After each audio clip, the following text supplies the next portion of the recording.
एक खूबसूरत घर, शानदार लाइफस्टाइल, लग्जरी कार और एक खुशहाल परिवार, यही तो होगा ना आपका भी सपना। लेकिन हकीकत क्या है? सुबह 9 से शाम 5 की नौकरी, साधारण जीवन शैली, लोन का बोझ, महंगाई की चिंता और परिवार, वो तो बाद में देखेंगे। क्या पिछले 3 से 4 साल से आपकी लाइफ भी इसी मोड में चल रही है? ऐसा लगता है जैसे किसी ने ऑटो पायलट ऑन कर दिया हो।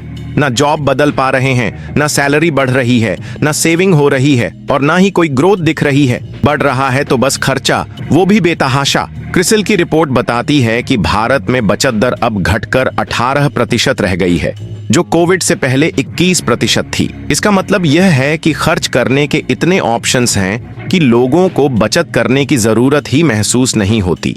इसी अंधाधुंध खर्च के कारण महंगाई भी बढ़ रही है, क्योंकि जब डिमांड ज्यादा होती है तो विक्रेता अपने मन मुताबिक कीमतें तय करने लगते हैं। खास तौर पर 2020 के बाद से कार और लग्जरी मार्केट में इस ट्रेंड ने जोर पकड़ा है। लोग ज्यादा खर्च करने और महंगे प्रोडक्ट्स खरीदने के लिए तैयार हैं, लेकिन सेविंग के नाम पर कुछ भी नहीं।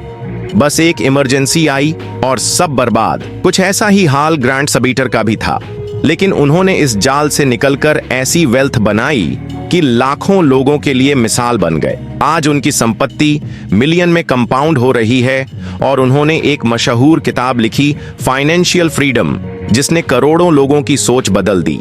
ग्रांट जब कॉलेज खत्म कर नौकरी की तलाश में निकले तो उन्हें एहसास हुआ कि जिंदगी बस एक अच्छी नौकरी, बढ़िया सैलरी और नाम कमाने तक सीमित नहीं हो सकती। लेकिन शोहरत की दौड़ में वो खुद को कहीं खो चुके थे। उन्हें दिखावे और बिना सोचे समझे खर्च करने की लत लग गई थी। अपने आसपास के लोगों की लाइफस्टाइल देखकर उन्होंने भी अपने खर्चे बढ़ा लिए, लेकिन बॉस की डांट और रोज की तनाव भरी नौकरी अब उन्हें रास नहीं आ रही थी। सपनों की दुनिया में जीने वाला यह इंसान ना वो किसी के अंडर दबकर ज्यादा समय तक काम कर सकता था, ना ही उसकी फितरत थी किसी के इशारों पर चलना। ग्रांट के साथ भी कुछ ऐसा ही हुआ। एक दिन तंग आकर उसने नौकरी छोड़ दी और वापस घर लौटने का फैसला किया। जब कुछ समय तक वह घर पर रहा, तब एहसास हुआ कि 14 घंटे की नौकरी के बावजूद उसके पास खुद के लिए कुछ भी नहीं बचा। हालात ऐसे हो गए कि महीने के आखिरी में किराया देने तक के पैसे नहीं थे और आखिरकार उसे अपने माता पिता के घर वापस जाना पड़ा। लेकिन 1-2 महीनों के बाद घर वालों ने भी सवाल करना शुरू कर दिया, अब आगे क्या करने का प्लान है? यहीं से ग्रांट की असली जर्नी शुरू हुई।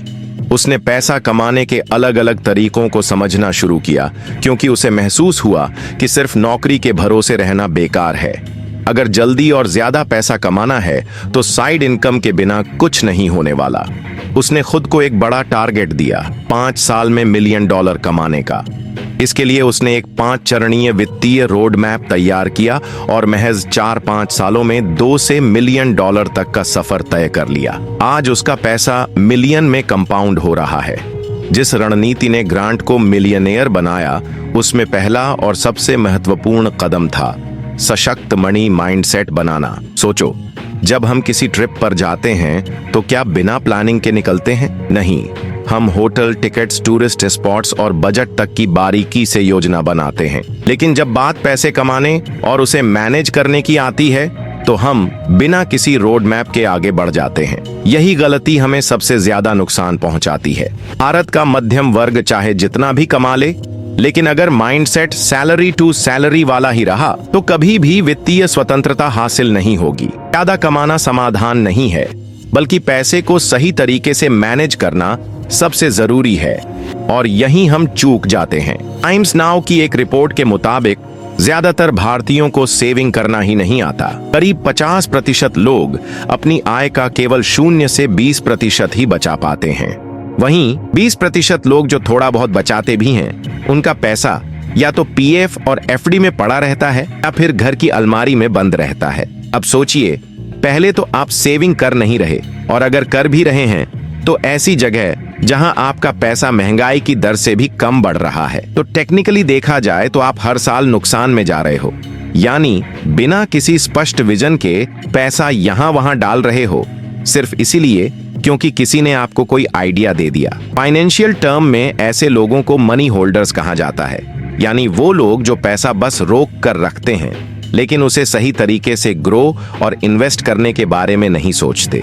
इसलिए ग्रांट कार्डोन और बीटीआर जैसे फाइनेंशियल एक्सपर्ट्स कहते हैं कि आर्थिक आजादी की दौड़ में पहला कदम है सशक्त मनी माइंडसेट बनाना। हर छोटे बड़े खर्चे को पहले दिन से ट्रैक करो, एनालाइज करो और एक बजट बनाकर उसी के अनुसार अपनी जिंदगी और हर बड़ा इवेंट प्लान करो। सच कहें तो आज के दौर में सबसे बड़ा सच यही है। हमारे माता पिता ने अपनी पूरी जिंदगी नौकरी को दे दी, लेकिन हम ऐसा नहीं कर सकते। 8 से 10 साल या ज्यादा से ज्यादा 15 साल नौकरी के बाद हर किसी को किसी न किसी मोड़ पर आर्थिक स्वतंत्रता चाहिए।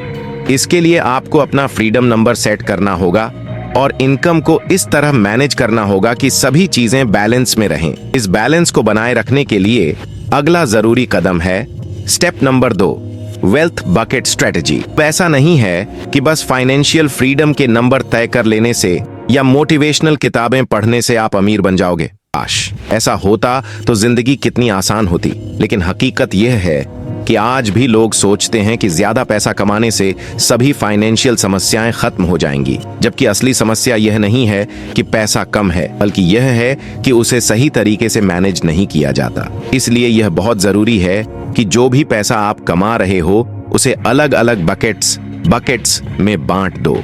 इसे वेल्थ बकेट स्ट्रेटजी कहते हैं। एक ऐसी फाइनेंशियल प्लानिंग टेक्निक जो आपको यह सिखाती है कि पैसा अलग अलग कैटेगरी में रखना जरूरी है ताकि स्टेबिलिटी और ग्रोथ दोनों बैलेंस में रहें। अब बात करते हैं इन 4 वेल्थ बकेट्स की जिनमें आपको अपनी इनकम को बांटना चाहिए। 1, एसेंशियल बकेट। यह वह बकेट है जिसमें आपकी डेली लाइफ की जरूरतों का पैसा आता है, जैसे रेंट, बिजली का बिल, खाना, परिवहन और बाकी बुनियादी खर्चे। इस बकेट का मकसद है आपकी सामान्य जिंदगी को स्थिर रखना ताकि आप बिना आर्थिक तनाव के आगे बढ़ सको।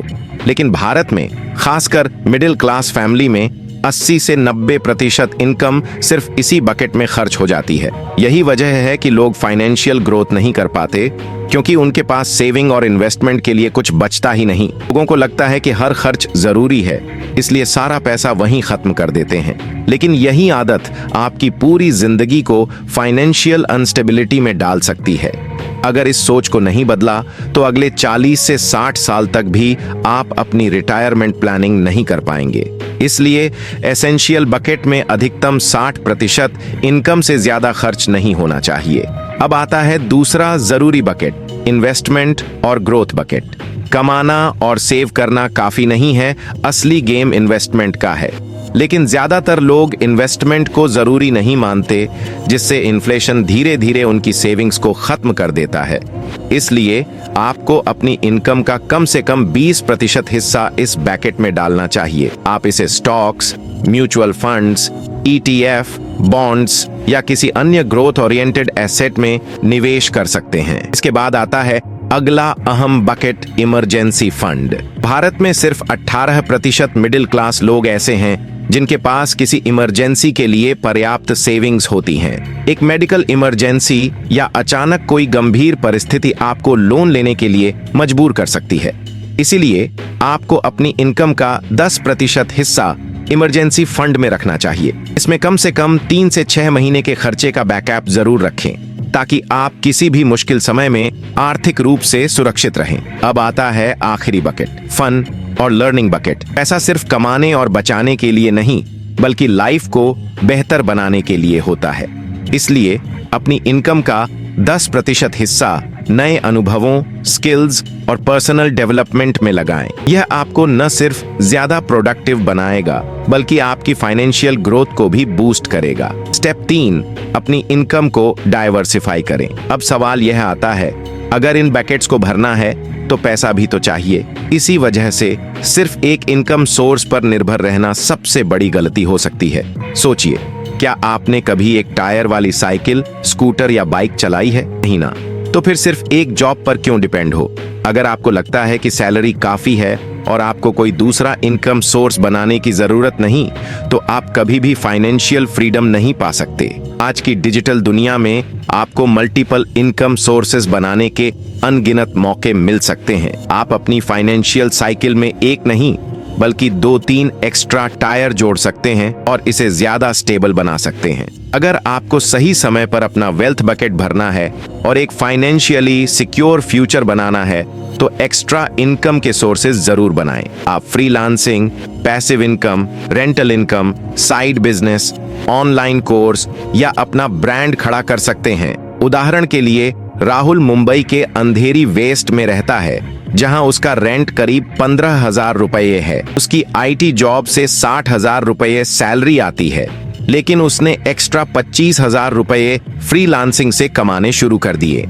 उसने धीरे धीरे अपनी स्किल्स को बेहतर किया, क्लाइंट्स से अच्छे रिव्यूज मिले और अब उसकी कमाई 85,000 रुपये प्रति महीना हो गई है, बिना जॉब छोड़े। तो सवाल यह है, आप अपनी इनकम कैसे बढ़ाने वाले हैं? यह जानकर हैरानी होगी कि इस समय भारत में करीब 1 से 2 करोड़ लोग फ्रीलांसिंग कर रहे हैं। वे जॉब के साथ साथ एक अतिरिक्त आय स्रोत बना रहे हैं ताकि भविष्य में उन्हें लोन या EMI पर निर्भर न रहना पड़े। लेकिन इसका मतलब यह नहीं कि हर किसी को फ्रीलांसिंग ही करनी चाहिए। यदि आप पहले से ही अपने काम में व्यस्त हैं, तो आप पैसिव इनकम के विकल्प अपना सकते हैं। उदाहरण के लिए, आप एक बार ऑनलाइन कोर्स बना सकते हैं जिससे हर महीने आपको रेगुलर रेवेन्यू मिलता रहेगा। यदि आपके पास पर्याप्त पूंजी है तो आप रियल एस्टेट में इन्वेस्ट कर सकते हैं, जिससे किराए की आय होती रहेगी। मुख्य बात यह है कि आपके सभी फाइनेंशियल बकेट्स सही तरीके से भरते रहें,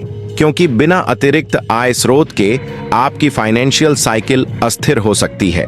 अब जब इनकम और बकेट्स की प्लानिंग हो गई, तो अगला कदम असली ग्रोथ और संपन्नता की ओर बढ़ना है। यह स्टेप है स्मार्ट इन्वेस्टमेंट और कंपाउंडिंग का जादू। देखिए, सिर्फ पैसे कमाना ही काफी नहीं, उसे सही जगह इन्वेस्ट करना भी जरूरी है। चाहे आप जितना भी कमा लें, अगर आपके पैसे सही तरीके से ग्रोथ नहीं कर रहे तो फाइनेंशियल फ्रीडम हासिल करना मुश्किल होगा। इसी कारण स्मार्ट इन्वेस्टमेंट बेहद जरूरी है। अरुण और विकास इस बात को बखूबी समझते थे और दोनों हर महीने 70 से 80 हजार रुपए तक कमा रहे थे, मगर दोनों की सोच अलग थी। विकास की आदत थी जरूरत से ज्यादा खर्च करने की और बची हुई राशि को सिर्फ FD या घर में रखने की। दूसरी ओर अरुण समझता था कि अगर उसने पैसे को सही जगह इन्वेस्ट नहीं किया तो कंपाउंडिंग का लाभ नहीं मिलेगा। जब अरुण ने विकास को यह समझाने की कोशिश की तो विकास बोला, मुझे सुरक्षा चाहिए, मेरा पैसा घर में है और सुरक्षित है। लेकिन अरुण ने लंबी अवधि की प्लानिंग की थी। उसने SIP मेथड को अपनाया और हर महीने अपनी सैलरी का 10% इंडेक्स फंड्स में इन्वेस्ट किया। उसका लक्ष्य था कि अगले 12 से 15 सालों में ऐसा फंड इकट्ठा करना जिससे वह आर्थिक रूप से आजाद हो सके। वह हर साल अपने इन्वेस्टमेंट को 10% तक बढ़ा रहा था ताकि कंपाउंडिंग का पूरा फायदा उठाया जा सके। अरुण ने इंडेक्स फंड्स में निवेश से 12% का सालाना रिटर्न हासिल किया। इसका मतलब यह हुआ कि अगले 10 सालों में उसके पास लगभग 1 करोड़ रुपए हो जाएंगे और सिर्फ 12 साल के भीतर वह उस स्तर तक पहुंच जाएगा जहां से वह आराम से रिटायरमेंट की योजना बना सकता है। दूसरी ओर गोविंद, जिसने अपनी पूंजी सिर्फ घर में या बैंक में रखी थी, कभी भी इतनी बड़ी संपत्ति नहीं बना पाएगा। इसकी वजह यह है कि उसके पैसों पर महंगाई की मार पड़ रही थी, जिससे उसकी बचत धीरे धीरे मूल्यहीन होती जा रही थी। जब अरुण ने उसे यह समझाने की कोशिश की तो गोविंद ने कहा, महंगाई तो तेरे पैसों पर भी असर डालेगी, फिर तू करोड़पति कैसे बनेगा? इस पर अरुण ने उसे विस्तार से समझाया, महंगाई से बचने के लिए ही मैं अपने निवेश को समय के साथ बढ़ा रहा हूँ। मैं हर महीने 10,000 रुपए निवेश करता हूँ और 6% महंगाई दर के बावजूद 12 से 15 सालों में आसानी से 1 करोड़ रुपए बना सकता हूँ। फिर गोविंद ने सवाल किया, लेकिन 1 करोड़ होने के बाद तू फाइनेंशियली फ्री कैसे होगा? इस पर अरुण ने उसे 4% रूल और SWP सिस्टमैटिक विथड्रॉवल प्लान के बारे में बताया। इस नियम के अनुसार किसी व्यक्ति को अपने कुल निवेश का केवल 4% सालाना निकालना चाहिए, जिससे उसकी संपत्ति लंबे समय तक बनी रहे। अगर अरुण के पास 1,50,00,000 रुपए का कॉर्पस है और वह 4% वार्षिक निकासी करता है, तो यह राशि लगभग 6 लाख रुपए सालाना यानी 50,000 रुपए महीना होगी। और क्योंकि वह अपने निवेश को SWP में रखेगा, तो वह बिना अपनी मूल पूंजी को नुकसान पहुंचाए यह निकासी जारी रख सकता है। इतना ही नहीं, 10 साल बाद भी अरुण के पास 3.5 करोड़ से अधिक की संपत्ति होगी और अगर वह महीने का 1 लाख रुपए भी निकालता है तो भी उसकी संपत्ति बढ़ती रहेगी। अगले 30 सालों में उसकी कुल संपत्ति लगभग 30 करोड़ तक पहुंच सकती है, जबकि गोविंद को निवेश न करने की वजह से इन फायदों से हाथ धोना पड़ेगा। स्टेप नंबर 5, फाइनेंशियल अनुशासन बनाए रखना। फाइनेंशियल फ्रीडम की रेस में जीतने के लिए सिर्फ पैसा कमाना और इन्वेस्ट करना ही काफी नहीं, बल्कि अनुशासन बनाए रखना भी जरूरी है। लेखक ग्रांट कहते हैं कि किसी भी चीज की शुरुआत करना कठिन नहीं होता, बल्कि उसे लगातार जारी रखना सबसे मुश्किल होता है। जिसने इन 4 स्टेप्स को अनुशासन के साथ अपनाया वह निश्चित रूप से आर्थिक आजादी हासिल कर सकता है। अगर आप किसी भी सफल व्यक्ति को देखेंगे तो पाएंगे कि उनका अनुशासन ही उनकी सफलता का राज है। अपनी कमाई को सही तरीके से मैनेज करने के लिए खर्च करने से पहले 24 घंटे का नियम अपनाएं। का मतलब यह है कि जब भी आप कोई सामान खरीदने का मन बनाएं तो उसे खरीदने से पहले 24 घंटे का नियम अपनाएं। 24 घंटे इंतजार करें। अगर अगले दिन भी आपको वह चीज जरूरी लगे तभी उसे खरीदें, अन्यथा उस पैसे को बचाएं और उसे कहीं बेहतर जगह निवेश करें। लेखक ग्रांट का मानना है कि उन्होंने खुद भी कई फाइनेंशियल गलतियां की हैं, जिनसे उन्होंने बहुत कुछ सीखा। लेकिन अगर आप इन 5 स्टेप्स को सही तरीके से अपनाते हैं तो आप उन गलतियों से बच सकते हैं और अपने जीवन में फाइनेंशियल डिसिप्लिन बनाकर आर्थिक स्वतंत्रता हासिल कर सकते हैं। वीडियो अच्छा लगा हो तो लाइक, सब्सक्राइब और शेयर जरूर करना।